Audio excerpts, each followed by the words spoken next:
جی سوال ہے کیا مفتی طارق مسعود صاحب کو معاف کرنا چاہیے یا نہیں؟ پیارے بھائیوں، پیارے مسلمانوں، جواب جو ہے وہ نوٹ فرمائیں۔ اکثر و بیشتر آج کل یہ میڈیا کے اوپر بھی اور واٹس ایپ گروپ کے اوپر بھی لوگ مجھے پوچھتے رہتے ہیں مفتی طارق مسعود صاحب کے بارے میں۔ پیارے بھائیوں، اگر ساری عمر کوئی رسول اللہ صلی اللہ علیہ وآلہ وسلم کی ناموس رسالت کی بات کرتا ہو، پھر اچانک کوئی بات زبان سے ایسی نکلے جو کہ بظاہر شریعت کے خلاف ہو لیکن تعویل اس میں ممکن ہو، تو اس غلطی کو سبقت لسانی سے تعبیر کیا جا سکتا ہے، نہ کہ گستاخی۔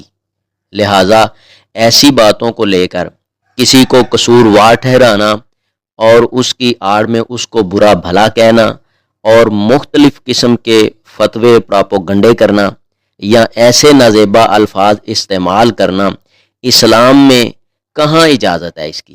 اسلام میں کوئی اس بات کی اجازت نہیں ہے۔ کسی مسلمان کو زیب نہیں دیتا کہ وہ ایسی باتیں کرے، اور جب کہ غلطی کرنے والا اعتراف کرتے ہوئے معذرت کر لے، معافی مانگ لے، تو ایسے شخص کے خلاف بولنا سراسر ناانصافی اور ظلم ہے۔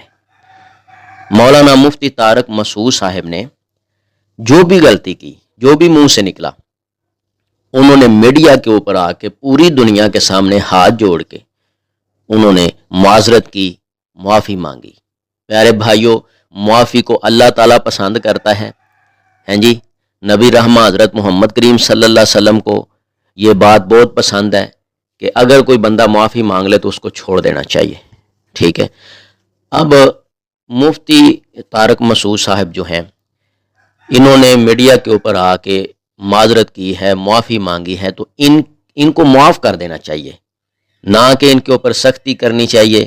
پیارے بھائیوں، جو بھی سراسر کوئی سختی کرے گا، نازیبا الفاظ بولے گا، ان کی معافی کے بعد اگر کوئی نازیبا الفاظ بولے، اگر کوئی پراپوگنڈا کرے، اگر کوئی بکواسات بکے گا، تو وہ خود اپنے الفاظوں کا ذمہ دار اللہ کے دربار میں ہوگا۔ یہ بات پکی ہے۔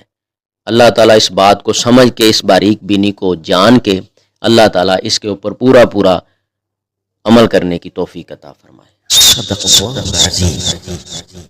اگر آپ کو اس ویڈیو سے دینی فائدہ ہوا ہے تو حق بنتا ہے کہ آپ اس اسلامی چینل کو لازمی سبسکرائب کر دیں، لائک کریں اور کمنٹ میں اپنے خیال کا اظہار کرنا مت بھولیں۔